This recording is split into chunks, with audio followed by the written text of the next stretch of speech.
Good morning, everyone. Thanks so much for joining us for another weekend workshop. And we are thrilled today to dive into this topic of leaning into innovation. And I don't think there's ever been a time that it's more important for us as women entrepreneurs to be innovative. And so today, Garth is going to be sharing some amazing information based on how she's built her own business, her own brand, and just a lot of learning that she has accumulated along the way. I know she's such a wise soul. So she's going to be sharing that with us today.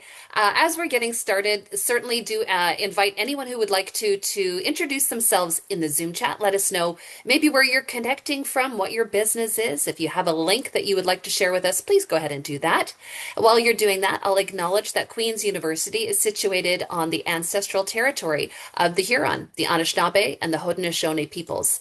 And as a part of today's land acknowledgement, I thought that I would actually share with you a link for the Canadian Council for Indigenous Business, because after all, today's workshop is about innovation. So if you are looking to find some exciting and innovative Indigenous businesses, please do check out the link that I dropped into the Zoom chat for the Canadian Council for Indigenous Business.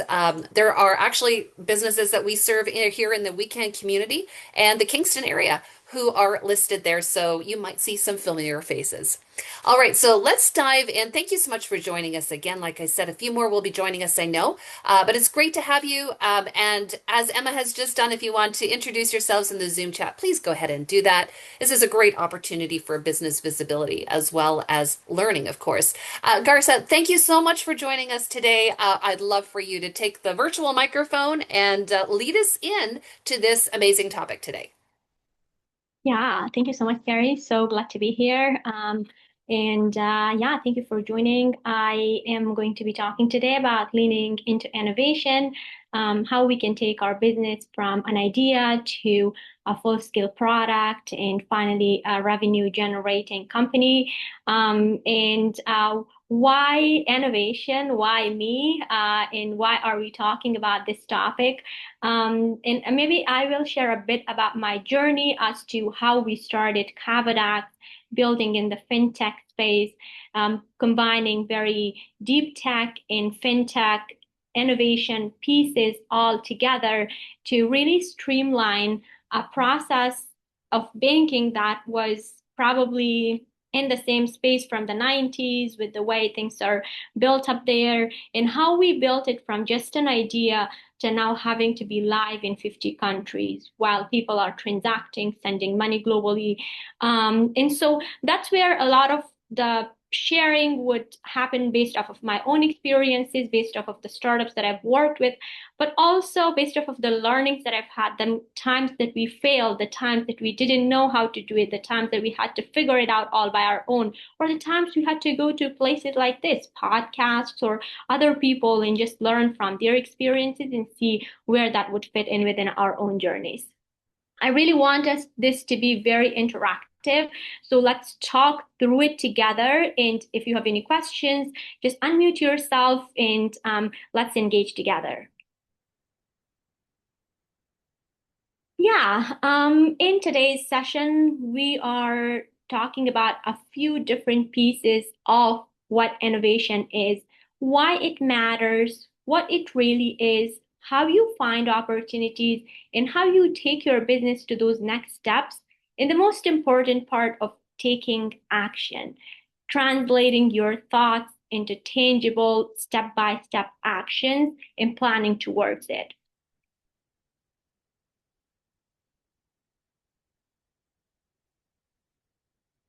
Right now, we are talking about innovation, but also why are we talking about innovation right now? And how are we thinking about innovation in terms of our own infrastructure, our own lives, but also as Canadians, how are we thinking about innovation and where we step in the world? Well, the world is moving very fast with the adoption of AI, with consumer expectations, the evolution of technologies, and even how we think about the world in terms of where we want the world to be and how we want everything to be customized to what we do. And so a lot of innovation right now is more around customization. Can I use this thing that is specifically designed for me? And how Businesses can work with teams, build careers, adopt these innovative expectations within their product roadmap without having to go insane in terms of adopting to every consumer need. What is real consumer need, how that could be translated to masses, and now what that means from a product perspective. There were also companies that have failed. And why did they fail? It wasn't just because lack of talent was a problem. It wasn't because they were not having funding. It was because they weren't able to innovate.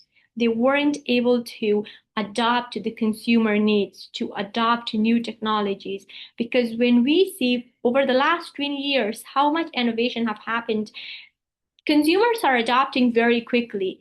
And people who can't adopt, or companies that can't adopt based off of what their end users want, those companies aren't able to serve the markets. They aren't able to be relevant anymore. And it's not just about innovation in silos. It's about innovation alongside your end users, alongside your consumers, as to what they actually want. And innovation isn't just about surviving. You are creating real value for people, around people. And what that means is you're not just innovating for the sake of innovation, just because something looks cool, because something is trending, because everyone is talking about it, there is so much buzz around it.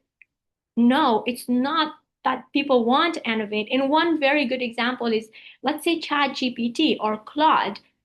They did not innovate because things were looking cooler. They innovated because people wanted to get data in faster data, in speedier data compared to, let's say, other search methods. And that's how it had massive adoption all over the world because people saw that it was creating values for them. It was saving them time, it was saving them opportunities, it was saving them, it was giving them opportunities, it was saving them the money that they probably were spending in other places to, and it was also making them more productive. And so for people, when we talk to them, they say, can you actually solve a problem that is very critical for me right now and that I actually want to pay for it? Because people don't want to pay for everything. Like your product is also standing in front of a vacation that they want to take, in front of the kid that they want to take to a very nice restaurant, in front of other opportunities that are for them, or even the way they have been doing things. It's like, well, it's already always there. If it is not cancer level big problem, or if it is not a headache for them, or they wake up and they're like, yes, this is exactly how it feels for me to really solve this, they don't care about innovation. And sometimes innovation actually scares them because it's new, because it's not tested. They don't know the risk. And risk is high. With innovation, there are probably newer people, mostly the few people that actually trust you. Those are the people that actually bet on you in the very first when you're innovating. So a lot of innovation has to be around people. You have to create value for your people, and it has to be around not just innovation, but what your people need and how now can you innovate to solve those problems.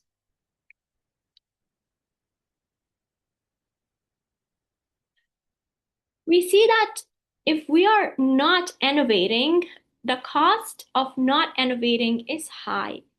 52% of Fortune 500 companies are right now from 2000 are now gone. 3% faster pace of distribution than a decade ago. And 70% of change efforts fail due to resistance. And these numbers are big numbers. Like if 52% of the Fortune 500 companies are gone, imagine the startups that are just starting. And that's how we have to think about as entrepreneurs, as builders, or even as people who would like to innovate in this space, where we fit in within the ecosystem and how we can innovate faster.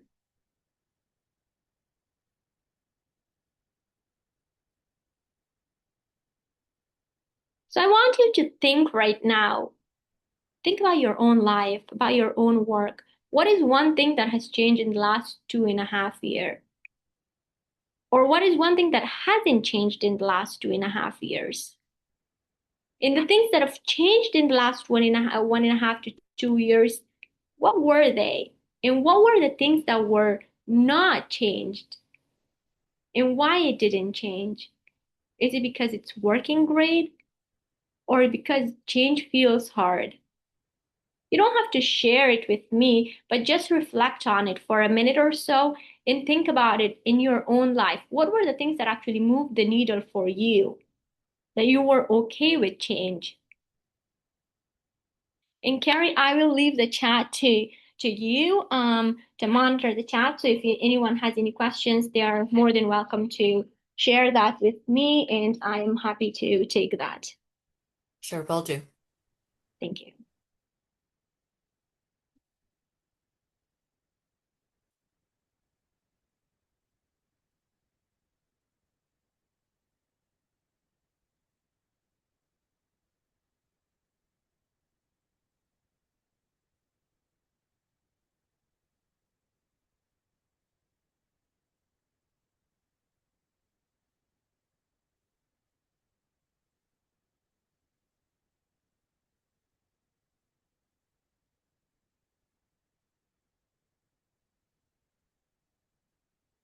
And so moving on,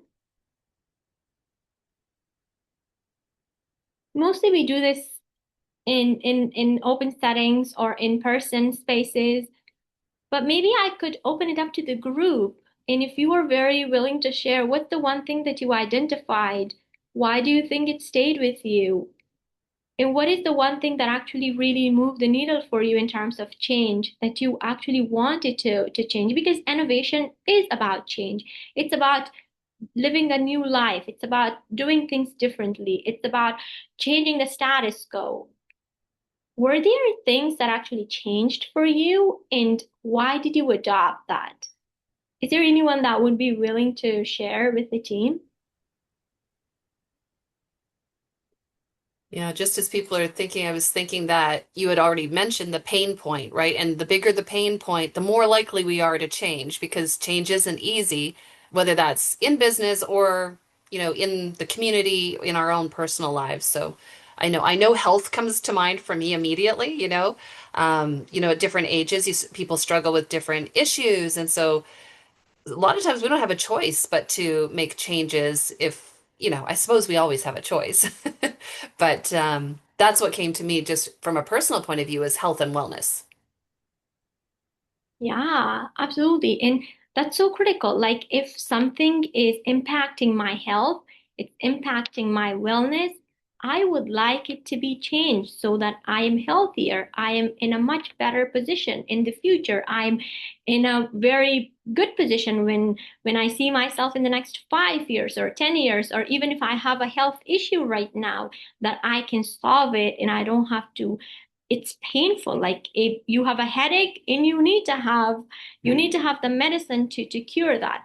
And so what I'm hearing from Carrie that it has to be to that level that it impacts you personally, that you worry about, that you are saying, well, there is no other choice. I'd rather do something to cure this pain, to cure this really difficult feeling. And so that's why I want to change.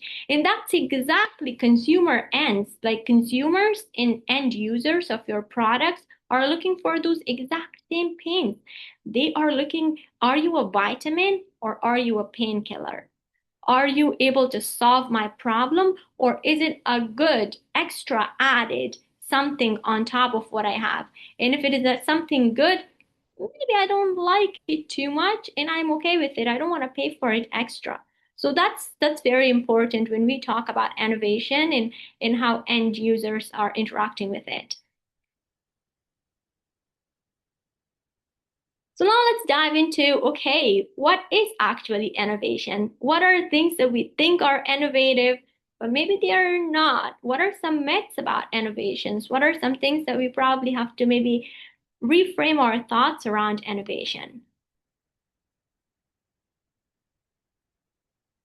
One thing when people talk about innovation, they mostly think about the Silicon Valley startups and all the people who are actually moving very fast, going to stuff, just building things, working off of basements, and they're like, well, you just dropped out of school, went into the parents' basement, are living in a stuff, building a startup, and now you've raised tens of millions of dollars, and probably you're in tech, and so you're innovating, but not necessarily. Innovation actually doesn't happen sometimes in those spaces.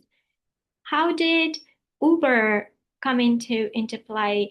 How did we have all these other big innovative ideas?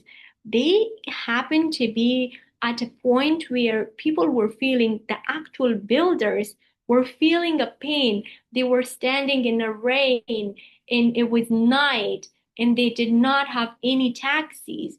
And so they were like, how can I actually call a taxi, but I can't do it. Could I do it through my phone? And that's how we had Uber and all these bigger companies that came into play, or even Airbnb. Two friends were out there outside, and they were just, I think that was the Uber's Airbnb's story, and they were outside in the rain and they just didn't have anywhere to go. And so they were like, well, can I actually maybe stay at someone's place or do something? And so those were like very personal pain points that people faced, and now they translated it into a solution. It's also not always a breakthrough billion or $1 million idea. We had a conversation with with the CEO of Netflix, and Netflix actually didn't emerge as a Netflix. The way he was describing, and when he was sitting with someone else, and how they were doing this back and forth conversation with each other, and what happened in between, and it was like not a solid idea of this is what the future of streaming should look like, and of movies, and of entertainment. They were just trying to solve a problem, and it started with something completely different, and they were just ideating about it, and it finally emerged as a Netflix that now we see the more polished version. So sometimes these innovative ideas don't look like $1 billion ideas. They just look very simple, and through much reiterations and so much back and forth in validation, you finally get to a stage where now it is adding value to your end users, and that's how adoption and distribution happens, and it finally innovation translates into masses and people start using it. Innovation doesn't have to be expensive, complicated, or sometimes risky. And it's definitely not only that creative people can do it. Everyone can be creative, everyone can be innovative, and everyone can be an entrepreneur if we just tap into those skills of what we have and what we're gifted with, and keep on building on those skill sets, and even things that we probably don't know, keep on building on that. We can be innovative and we can be creative.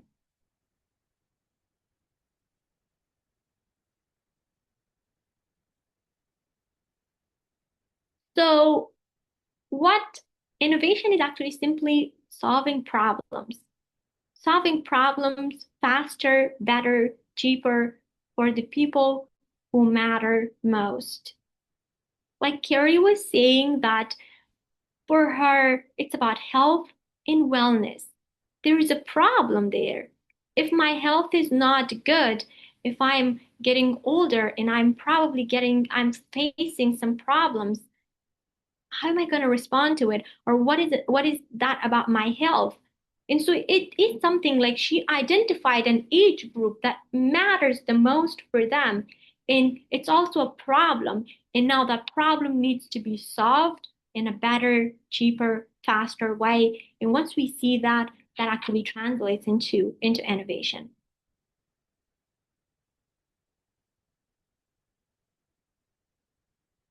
So how are we innovating? There are different ways to innovate from a product perspective, a process perspective, a business model, or an experience perspective. In terms of product, you are probably improving what already exists or what people offer. Better quality, better packaging, better features.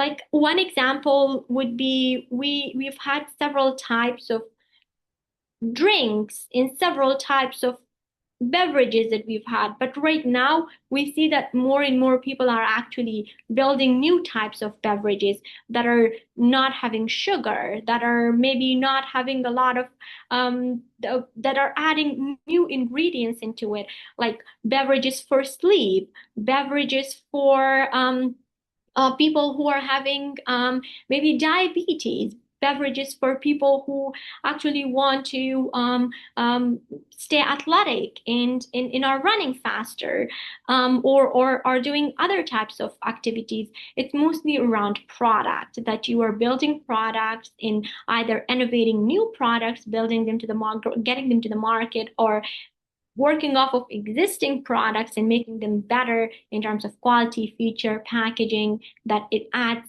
value to end users. In terms of process, you're doing things more efficiently, like automating workflows, saving time, helping people do things differently. There are now companies that are actually working on automating, let's say, CRM tools like HubSpot or other ways where you can engage with your customers, or you're doing sales, or that there were you could do it through emails all the time or do manual processes, but right now you can automate a lot of it through AI, using AI responsibly. Yes, of course, thinking about the privacy and all the implications of it too. But how could you automate your process where you don't have to maybe send all the emails manually, but you could also customize it to your end users and automate some of these processes? Or you are using other AI tools to help you get stay organized, build businesses in a better way. So these are mostly around processes. Business model, changing how you capture or create value, pricing, subscriptions. Like, for example, some companies that are right now working on, well, I can actually help you send money in a way that is cheaper, that is faster, that is more efficient. Or I can also help you create better subscription models. Or if you use me, you will have way cheaper stuff that I could provide to you. And so these are mostly around your own business models. And then experiences. We love to live a happy and a healthy life. We really want to create good experiences around feeling good, being surrounded by our friends, by our family, by our loved ones. And so, what are those experiences that I could create for myself, for my family when I'm going on a vacation? Can I make my life easier on that? What are the tools that I could use to help with streamlining those processes? Or for example, someone is just becoming a mother and she really wants to understand how to take care of the baby in a good way, or like have the schedule in a proper way, and how can she make use of all the tech tools that are out there to help her baby stay healthy, get educated, and just be more organized around the schedules that they have. Or even someone who is having an elderly family member and they want to stay in touch with them all the time. How could you make that experience of connections easier, where now the person is using, maybe they do use online or tools or like social media tools, but what are other ways that the family could stay connected? Or even other experiences that just bring joy and delight. When I'm going on a vacation, what are some tools that I could use to design and work around my vacation? And so those are all the ways that we innovate, and we capture innovation, and then it translates to end users. It's all about, at the end of the day, either you're solving a pain for someone that they really are feeling it and they want it to be solved, or you're creating this moment of joy and happiness for them, that they would love to be in that and they really enjoy that. These are two spectrums that I see where innovation mostly succeeds. So let's break down if the product innovation, improving what is already there, adding feature, upgrading packaging, creating new version, new tier, like a bakery is adding gluten-free options after hearing a customer request. Freelancer is creating premium service packages. Nonprofit is designing their donation package for clarity. That's mostly around product innovation. But I wanted to hear this one thing that they just don't do innovation because for the sake of it. The bakery actually talked to the customers requested it, and they saw that the customer there was a demand, and that's why they added it. They just weren't adding features for the sake of it, or they just weren't adding gluten-free options because they thought it would be good. They talked to the customer, and the customer said, yes, this is good for us. Process innovation, eliminating repetitive or manual tasks, saving hours of your week, streamlining how your team is communicating, how you're working around things, reducing your errors, your delays. We're moving at a time where it's faster than ever. There is just so much happening, and our time is right now the most important thing for us. We want to save every minute of it. We also don't want to be wasting it on things that could be automated because we want to do things that are giving us the best value. And instead of spending 7 hours on a task that could be manually automated, why don't I just spend it with my family? Why don't I just do something good for myself? Why don't I just go for a run? Why don't I just do something nicer, or maybe be the most productive version of myself and build something and create something more valuable? And so just removing that manual process from the entire system or from your product base is also adding a lot of value.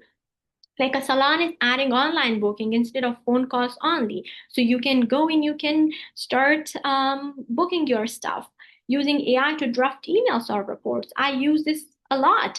It helps me so much, and it also helps with just creating it in a way that is faster. Or a small team is adopting a shared project board. And so now it's making it so much easier for the manager of the team to bring on board everyone rather than having to have meetings all the time.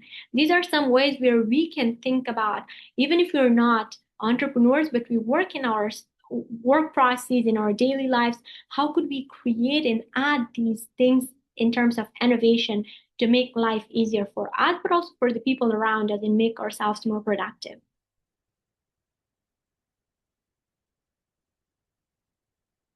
Business model innovation, we touched a bit in the past, a few more slides on this. Changing how you make money, adding revenue, subscription, introducing tiered pricing. For example, a gym is offering monthly membership plus a drop-in class. A consultant is creating an online course. A retail is adding a subscription box. I really like there was a gym right near our place, and I wanted to go to that gym, wanted to try to see how I feel about the community, how I feel about the people around. And I went, and they actually had a 7-day free membership, free tier approach. And so you could drop in, you could use all the equipments. It was so good, and I loved it. And the fact that the community was very nice, they were very welcoming, and then you could choose to get the full membership or just drop it. And so that helped them. In that gym is also right now very full. Like a lot of people are going there because they have this human approach to them. And now we have the experience innovation. With experience is like we talked before, how do people feel when they interact with you? How do they feel personalization, these small touches where you create moments of joy and happiness and people feel valued and heard, like a dentist is sending a welcoming video before a first visit, store member remembers your name and your preferences, an employer redesigns onboarding for new hires to make it more personalized. Someone new comes to the team, they get personalized welcome stuff to their house saying welcome to the team, and they just get a hoodie or something on their name or something more personalized to them. And so these touches, these personal touches or small little things actually get us a long way.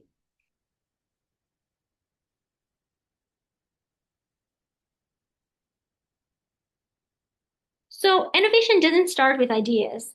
It always starts with a problem. It always starts with something lacking. It always starts with something that there is a pain that exists that you have to solve. And so, how do you turn that idea and that pain into an opportunity? And where it now comes into a real product. There is someone that has pain, they have a real problem. It happens quite often in frequency, and you're willing to pay for it. Like, I have a headache. Okay, it just for a few hours, it was not that bad. I could work with it. I can go away with it. Well, now I have migraine and it's horrible and I can't think and I can't work and I'm just in pain and it's happening over a couple of days and I really want to get rid of it. I would do anything to get rid of it. That's now real opportunity. Now I am going to the store to get myself some sort of medicine to cure this pain. There is a pain, it's a real problem, it is happening over a period of time, and I'm really willing to just get rid of it. Now it's creating a real opportunity. Okay, I when someone sees it, they're like, okay, this person has this pain and I have to solve it. And for you, it is your moment to build that, to innovate, and to really solve that problem for someone.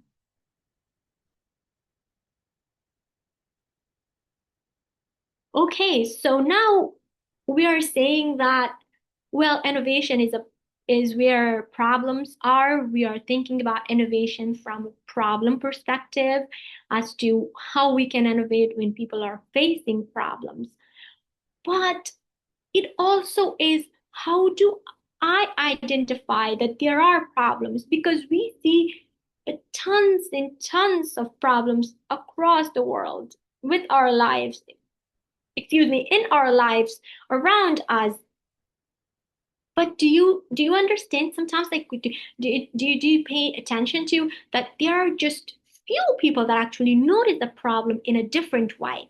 Not every one of us see it the same way. Like for example, there are people who are building things in certain domains and in certain spaces that I would never thought about them as a problem, but for them they saw that problem, they saw that opportunity and they built it. So, how did they find this opportunity of innovating and why not everyone is able to see it, but some people are able to see it? Well, it's this is where it is where to look for opportunities, where to look for problems actually. It's customer complaints. When you go to Reddit, when you go and you are thinking about how do I solve this problem, you go and you talk to people and you collect a bunch of customer complaints where people are asking about something, they're complaining about it, they're exhausted, they're frustrated, they just don't like it, and they have these strong feelings around it. And then you validate it not by just one person, by few people, dozens of people sharing the same thing, or at least in a similar domain with similar pain points, that's now your opportunity. That's the opportunity that you have to grab and say, okay, I am going to build. Repetitive work. You just keep on building the same thing. You keep on working on the same thing. Tasks that are taking every single time, every single week of your time, and every single day. A couple hours you're spending it, you're like, gosh, I shouldn't be spending my time on this. I think I could do so much better with my brain and my capacity. That is your time to innovate and to streamline those processes. Competitor gaps. What are others not doing that people wish they would? You go to the stores, you see stuff, you are working on your computer, you're sending emails, you are doing everything about your life that you see other people are having products, but they're not the best and they're not really meeting the needs and there are gaps in those spaces. Just because a product exists doesn't mean that you shouldn't be innovating. You could innovate and see where competitors are having gaps, identify that, validate it through customers, and then build. Trends. What's changing in your industry and in your community? That's very important. sometimes we see that we are in a trend, we are in this bubble of as something happens, like for example, the internet era that was really internet and innovation, and then some few companies just really took over, or there were also this right now the AI space that is really booming around. For me, how I see innovation is what is your experience, what is your expertise? Maybe you're a doctor, and now you think about the community that is getting impacted by health, like health related issues. And so your experience slash the community slash your industry is helping you to see things differently. I can see that probably because I'm not a doctor and I don't see that as a problem unless I feel some kind of health issues. Or maybe in the fintech space, not everyone is an experienced person in the fintech or financial technology person, financial technology field. They don't see things as to how they are broken. They're like, well, it is okay. I'm just gonna probably send a wire transfer. I'm just gonna just pay, send some money internationally. It is what it is. But now there are people who are actually like in the fintech space. They worked in the fintech. They have domain expertise. They also saw the community. They saw the industry. And now they're like, okay, my skills are coming together. And now skills versus my industry versus my community all coming together and I can work around it. Or some people who are actually building communities. Like for me, I'm like, okay, well, I'm having a few friends here and I'm just gonna hang out with them or have my family around me or have my colleagues or my work people, employees that they're working with me. I'm okay. But then there are people who actually are community builders. They want to build communities and they want to do better things in the hospitality or in the community building spaces, and they identify gaps there. Well, we don't see enough community activities here in this community, and I'm a builder, so I want to bring communities. That's where I think really innovation is actually happening. And file your own frustrations. That's the best. Sometimes you experience something personally, you feel deeply about something, and then you turn that pain point into an opportunity. We were gone to this place, and it was we were thinking about it. Well, like this was it was a very it was a startup environment, and so we went to listen to these people, and there was this girl and she was talking about how her dad actually had a heart surgery, and her dad well, he was being told that he will have a heart surgery, but he had underlying medical conditions, so he couldn't have an open heart surgery. And it was just so hard for her to see that, like her dad not being able to go through that sort of a thing. And she thought about it. Well, like it's a real problem I'm experiencing right firsthand. And there are probably people just like my dad that are not able to do an open heart surgery, but they would like to go through the heart surgery in another way. So what could I do? And I think she built a business around it. And right now she has raised 85, 90 mil around that business, and it's really working and has helped 7 or 8 patients with a similar pain point. And so she really turned that frustration in something that was so personal for her, that she is feeling so committed about. And even though in those hard days of her business, she looks back and she knows that what she's doing will change lives, that is meaningful for her, that it will also help people like her dad that she deeply cares about. And so you're turning now those frustrations into opportunities, but also into opportunities for everyone else that is facing a similar problem in the world. And you feel that like you are right now that hero that is saving lives and that is saving the world.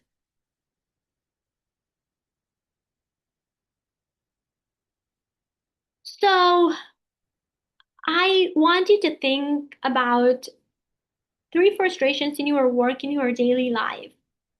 They don't have to be business problems. They could be personal pain points. They could be about you, about your relatives, about your loved ones, about anything that you see in the world. Also think about what is annoying you, what is wasting your time, what is a pain point for you, what could be easier.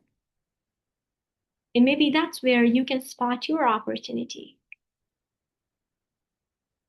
So we'll pause for just a few seconds here and for you to think about this and see where is your opportunity.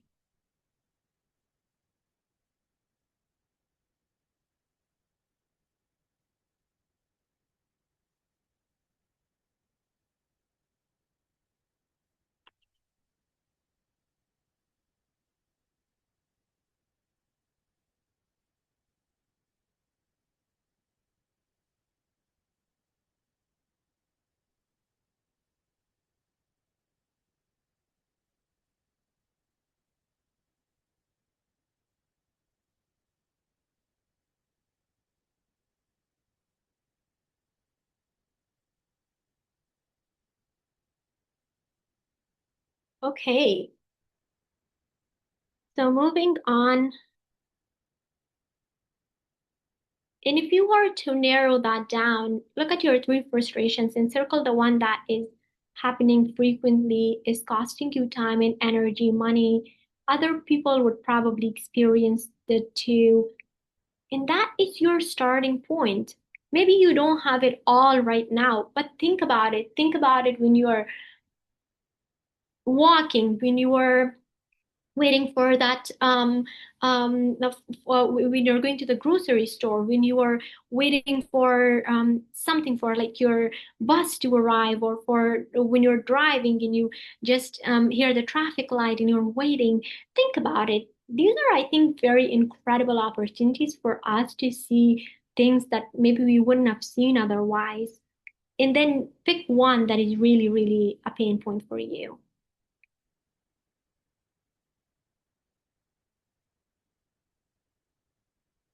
And before you're building, you validate it with real people first. Do people really need my product? Do people really want my product? Do people really care about it? Would they pay for it? Would they like to try this? Or is it just a vitamin? Do I have to do something to change their mind? Because people just sometimes they don't like change. Like we humans really like predictable schedules. We like our routines. We don't want our life to be disturbed by external factors. The world is full of many things happening at the same time. And when we turn on the news and we turn on social media, we're overloaded by information. We just want to live at peace and just happy life and calm and peaceful life. If you add any more complexities into my life, I don't like it and I do not want to buy it unless it is solving my problem. So before you build anything, you just go and you talk to people. That is this really a problem for them? So validate before you build. We talk to real customers. We talk to real coworkers, to people who experience the problem first. And you're also not pitching your solution. You're asking about their pain point. You're not telling them, hey, I built this product. It has all these cool features. It's very nice. It's very innovative. I think it'll be very good, a good of an app to actually have, or a good of a product or service, or a very good thing to have. They don't care about that. They don't care about you building a product. They don't care about your solution or you, unless they're your parents or your siblings or your friends. They would definitely do anything. They would be like, sure, this is great. I love your product. I really need it. Don't validate your products with your loved ones, because they will not say, they will not criticize you. They would be not wanting to hurt your feelings, and they would be like, yeah, this is absolutely my pain point. But maybe not. You have to go and do the real hard work and talk to people and say, is this actually something that you would like to have with you? And do you care about it? Sometimes for them, it's not even the product that matters, it's what it does and how it fits within their life. and how it solves some of the things that they are working in, how it won't disrupt their workflow, or how it would not make their life so much harder. Like recently, I had this person and they reached out to me and we were looking for someone to onboard to our team. And I was really looking forward to onboard someone new, a new grad. And so I was looking for them and they sent me their app, and their app was way more complicated than I just could have imagined. I had to do so much in it, in like input a lot of details, and then had to go through a lot of applications and manual process. And I was like, it's not solving my problem. It's even making it more difficult. And even if it was to solve my problem, I'm just not able to be with this idea of using this app and navigating it. It's way too complex, and I'm confused. So I give up and I just didn't use it. Even I had a problem. So find out how they're solving it today, even if it is messy. Sometimes people are okay with how they're solving it for as long as they feel like, oh, well, it's safe, it's secure, and I don't need to change. For example, in the fintech space, we see this a lot with people that they've been sending wire transfers for like decades and decades. So they just don't feel the need to change. If you tell them, well, I can send your money internationally in 30 seconds, rather than you having to wait for 3 to 5 days for your money to arrive through wire transfers, they're like, oh, if it is arriving in 30 seconds, that's ringing a bell to my ears. It might be because it's not safe. Can I trust it? Will my money go away? Is it good enough? And also, I'm just being 3 to 5, like I'm just waiting 3 to 5 days. I don't feel the need to change. I don't feel the need. I've been doing it for the last 50 years. Why should I change it right now? And so sometimes you see these critiques. Maybe they're not your people. Maybe there are people who actually want to send money globally. It's faster, cheaper. They can't wait for 3 to 5 days. If they wait for 3 to 5 days, their employees won't get paid on time. Their suppliers won't get the goods on time. Their cash flows will be in constraint, and it will not arrive on time. And that means what? That means for their margins, for their profit. And so there are people who actually might be able to see your pain point. That could be your end customers.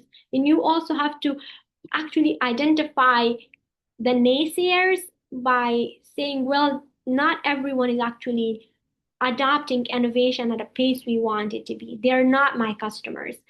In having the diligence around who are your customers and really finding those real people, not someone who's actually like really conservative. They will never change their mind. They won't do anything unless the entire world changes their mind. And so that shouldn't stop you from innovating too, because a few people said no and you just thought, oh, well, you couldn't get real customer feedback.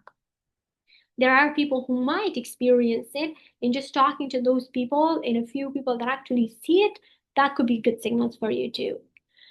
And then asking them, would you pay for it? That's the most important thing. Because if people are saying, oh yeah, I feel it, I experience it, but they're not in a place that they're paying for it, they're not your customers. They're not your people. But they're also not worth your time. I was recently talking to this one founder, and they actually had a product. They had a product and they were going after this customer. The customer saw that there was a real pain point. They were feeling it. They were entertaining the idea, but they were like, come back to me in like 3 weeks. In like 5 weeks, I have to do this. I have to do that. Can you build this feature for me? Can you build that other feature for me for your product? And you're like, nope.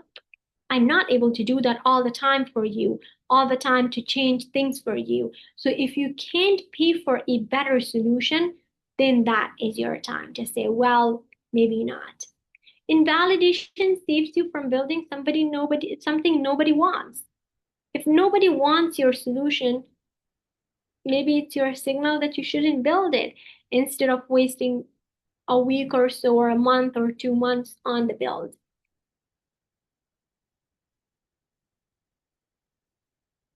So 3 questions that saves you months. Would you pay for it? Not polite interest, not that you're kind to me, not that you're my relatives, not that you're my mother and you love me, or my siblings or my partner that you really want to not hurt my feelings. How are you solving it today? And what's the most frustrating part about it? I think just uh, responding to those questions, it will help you a lot.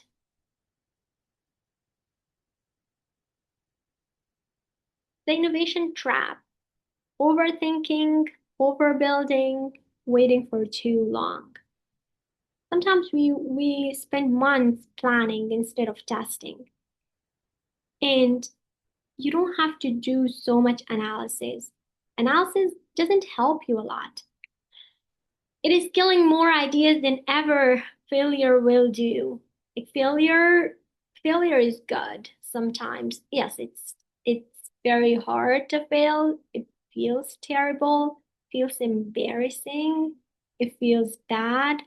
You feel like you're building something nobody wants, but that helps you a lot because now you can keep on building things that people want. You give feedback and then you reiterate and you reiterate and you reiterate, and it finally becomes so much better.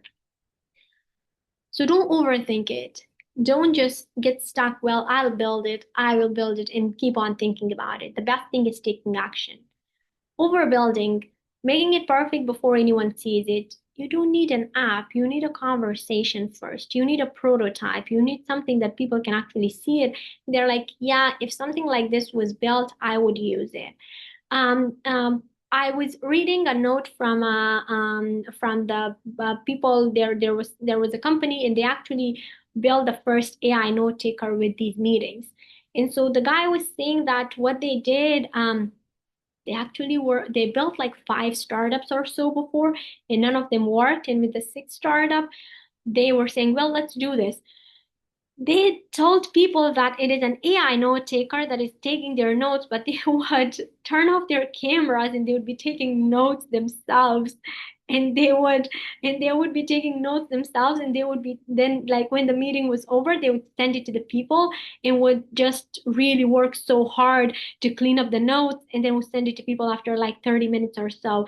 And then they saw that more and more people were actually really enjoying this idea of not having to worry about taking notes all the time over in meetings, especially online meetings, and someone could take notes for them in an AI note taker. And that's how the idea of AI note taker came into play. They did not have an idea, they did not even have an app, they didn't even know how an AI note taker would work. They just give it a try and they were like, well, maybe I could do it. And they went to the meetings and they started taking notes by hand. And people liked the idea of having an AI to take their notes, and then they built it. And now it's such a massive business and it's so big too. Waiting for too long, sometimes you will never have the idea of the right time. Right times are not there. You gotta start and start right now. Start messy, start unprepared, start just right now. Sometimes we over prepare, or we feel like we have to be overqualified to do something. Not necessarily. For as long as you take actions, you will learn in the process. You don't have to know you don't have to know everything. You just have to have the willingness to learn, and then be okay with it. And one thing I really love, one of my very favorite entrepreneurs was saying this, um, like, go with the flow. It's just when you're building a business, there's just so much that happens. You just have to keep on writing, keep on writing, keep on going with the flow and starting it, and not feeling like, oh my God, I have to know everything, because you will not. And you won't have a clear idea of what you started. It might be so different than what you end up with.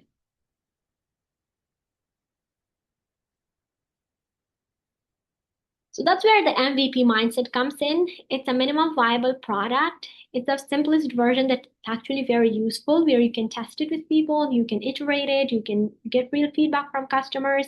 What is that minimum viable product for you that you could use and validate the demand?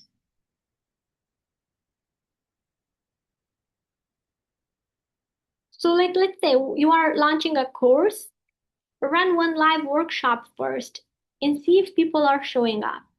You're wanting to build an app, offer the service manually to your first five users, like how the guy who was developing the AI note taker did it before even building an app to create demand or to build what they wanted to do. Want to create a product? Make a rough prototype? Get it in front of people, get honest feedback. I was listening to one podcast and there was a woman and she actually built a very successful business, a multi-million dollar business.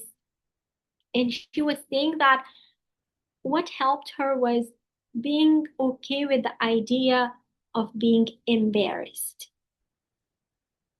Like for us as humans, we are so being taught to be well rounded, to be well put together, to do things the right way, to not embarrass ourselves, to do everything the proper way, to protect our ego. But for her, she said, I was so comfortable with the idea of being embarrassed. And I mean embarrassed in a in a good way, like not like doing crazy things, but like embarrassed in a way where you go and talk to customers.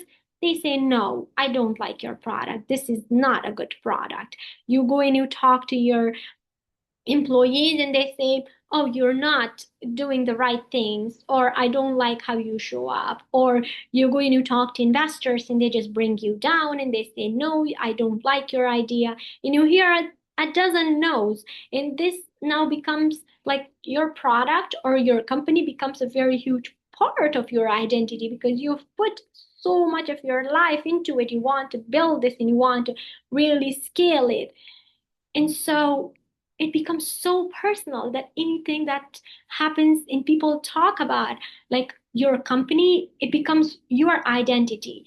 And every time people say it's so ugly, it's so bad, you take it personal. And we had a session some time ago from one of very successful entrepreneurs, and what he was saying was that um, the person was actually saying that everyone thinks their baby's so beautiful, but we all know that all babies, when they're born, they're ugly. They're not beautiful. And so is our startup. Our startups, when we're starting, they're just not beautiful. They're not like really well crafted. And so it's sometimes embarrassing to put something like that in front of someone that you think is probably not meeting their expectations. And you're like, oh my God, how am I supposed to tell them that I started a business, that it's going to change the world, that it's going to be so massive, but right now it's not there. And so you have to be okay with just hearing no's. You have to be okay with your baby being ugly, and but you still love it. And it's gonna grow, and when it's growing, it's gonna be beautiful. And so just being okay with that idea. Yeah, the goal is learn as fast as possible, be flexible. Um, I was listening to Jeff Bezos, and Jeff Bezos was saying that you have to have this relentless mindset around vision. Like you have to be so relentless about your vision that nothing can change your mind around. Once you validate your product and you have a vision that you want to achieve it, that there is nothing that in the world you would want to change that. But also you have to have flexibility around how you're going to get there, around the details, around the nuances. So all of this also comes with MVP.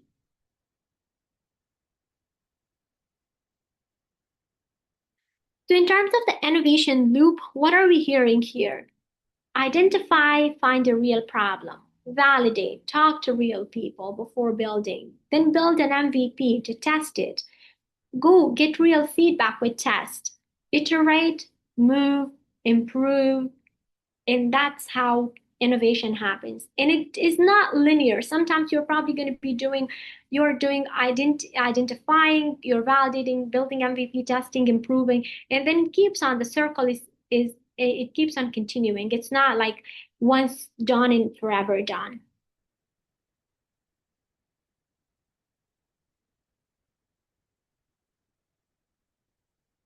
Done is better than perfect. It's not always the best to say, well, I want everything to be perfect. Perfection is actually really killing a lot of innovations. Don't be like it's not helpful for you to be so perfectionist. And a lot of our entrepreneurs that we see, they are perfectionists because they want to build something really great and they have very high expectations. And it's good to be perfectionist in some ways because now you are really putting your best efforts and your heart and your soul into building something that people you really love, and you're building it in the best possible way. But it could also stop you from actually getting things done, procrastinating. So just get it done, get feedback, and then go back and reiterate. So perfection and assumptions are probably your two biggest enemies when you're starting. Just go give feedback, get it done, reiterate. Speed sometimes wins.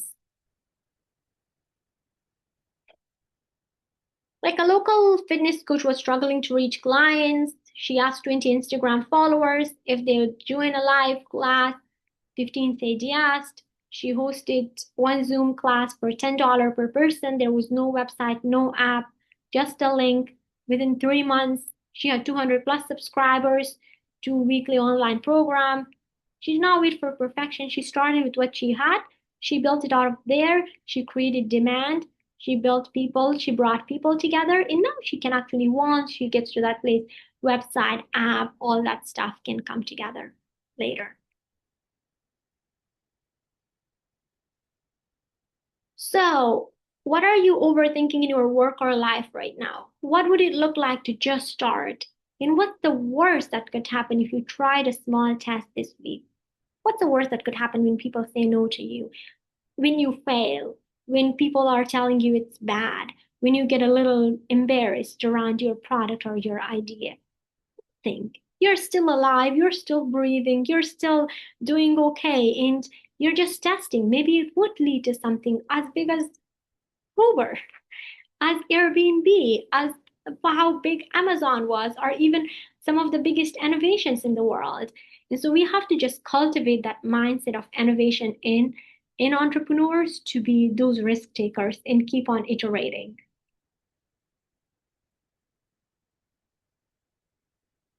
And what's really holding you back? Let's talk about the barriers and how to get past them.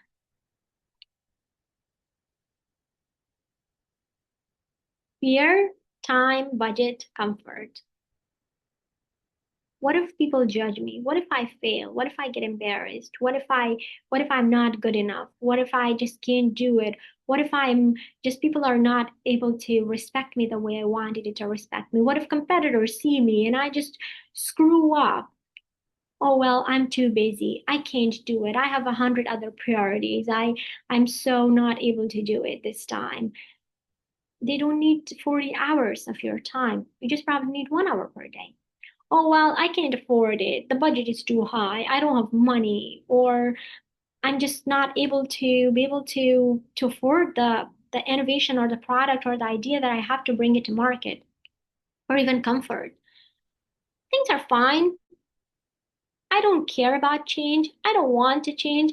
I love how I am. I like how my life is.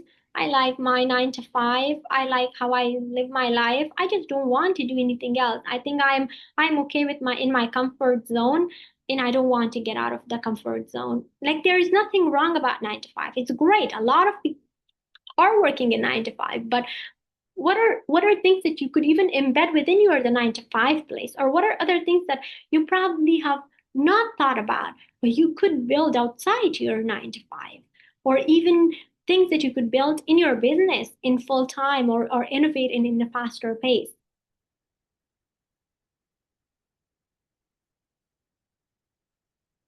And you have to reframe it. You're afraid. It's okay to be afraid.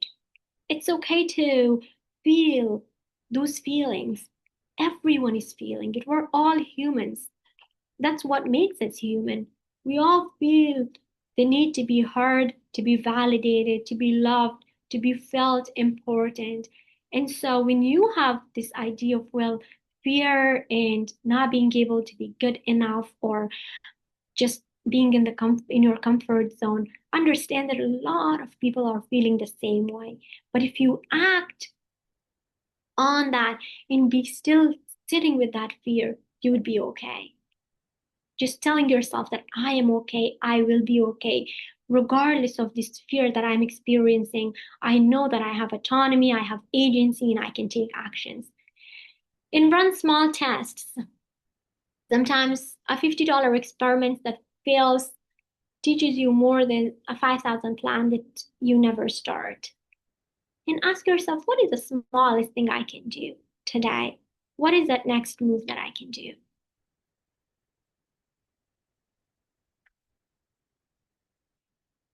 And sometimes when you are innovating, it doesn't have to be costly. A lot of the things like automated tasks could be automated a lot with so many tools that are out there. You can use ChatGPT, Google Forms. You can onboard your clients, customers by improving your onboarding process. You can repackage goods or services you have. You can use AI tools. You can use your friends, family, other people to help you get connected to the network that you want to get connected to. There is just so much around it. And if you want to make it happen, you'll find a way to make it happen. You just have to have the willingness and the grit and the resilience to say, I'm going to make it happen.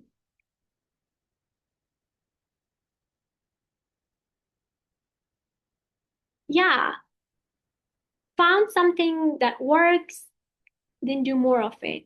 Double down on your best offering. Say no to what's not moving the needle. Turn one-time wins into repeatable systems. What's my 20% that drives 80% of the results? That's what we hear a lot.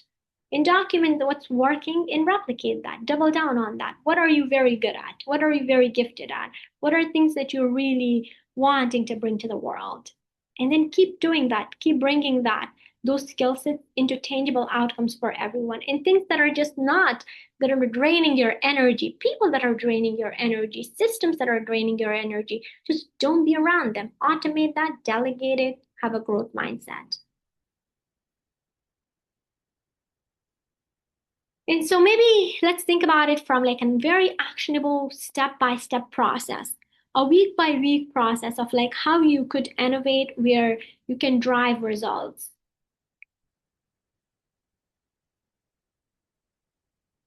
What could be your 30-day sprint? Discover, identify three problems that are really, really painful to you. What are three problems that you would like to be solved in the world? Maybe think about it more from like smaller steps rather than like, oh, well, I want poverty to be solved. Oh, I want the world to not have any wars, or I want everyone to have a house and a shelter. Like, yeah, these are great things, but like, what are some problems that you think you experience and you can actually solve? And then talk to people. Talk to at least five people, validate that, build an MVP, and then launch it and get feedback and be okay. Be okay with the fear, all the feelings that you have. People are not going to like it. People are not going to say good things about it. It's not going to be so beautiful in the beginning. But if you keep iterating it, it will turn into a very different product in a year time frame.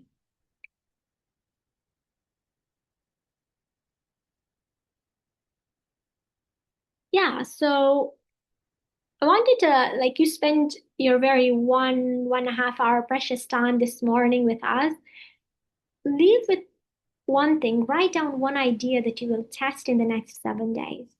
If it is within your own workflows, your personal life, your professional life, or even your outside hobby or something that you really wanted to bring it to the world, then make it very specific. What will you do? Who will you talk to? When are you going to talk to them? It just shouldn't be very perfect. Very first step. And remember, done is better than perfect.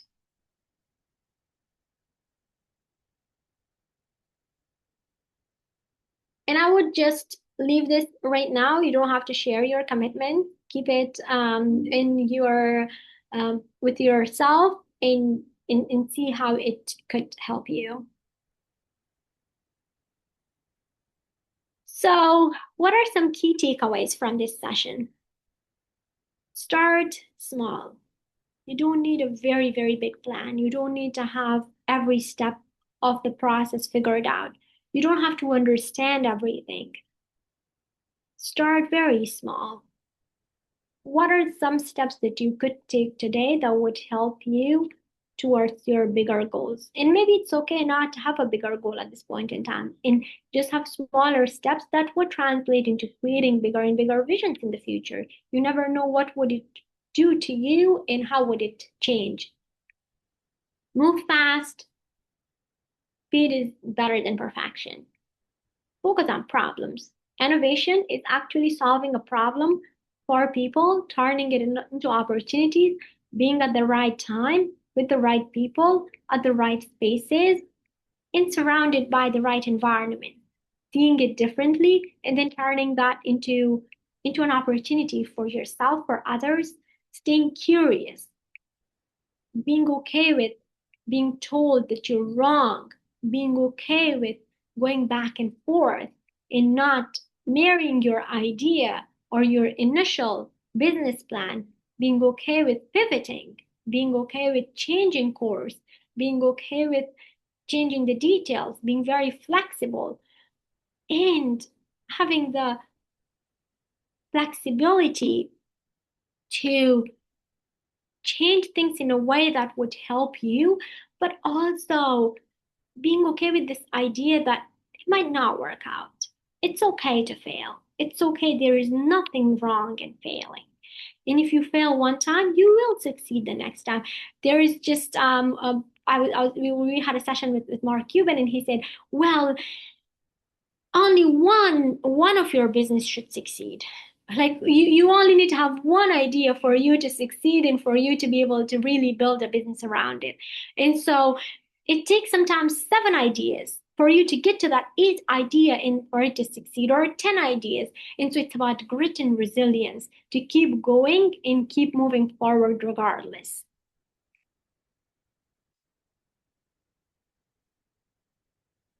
Small improvements made consistently compound into extraordinary growth.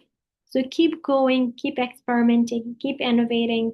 It's a very great time for us, especially here in Canada, to be able to innovate. And especially when you're young, you're a woman, you are really in this space.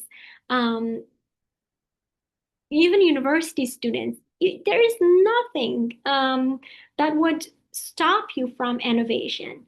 Um, the risks are very low for you. Keep innovating.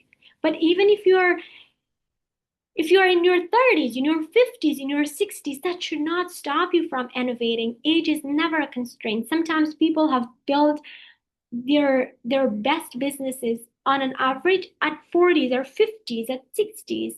And so don't let the constraints of age or any other excuses come in your way. It's all about what is the right time, what is the right opportunity it's standing for you. And sometimes very successful entrepreneurs are also emerging out of this space. They don't think about constraints, thinking about, oh well, I'm this, I'm that, because of XYZ that I'm never gonna do it. It's you can change the course of your life no matter what the external circumstances are. There is a saying that if you were born poor, you don't have to die poor. You have the opportunity to change that. You have just so much autonomy. You just have to change your brain around how you think about these things.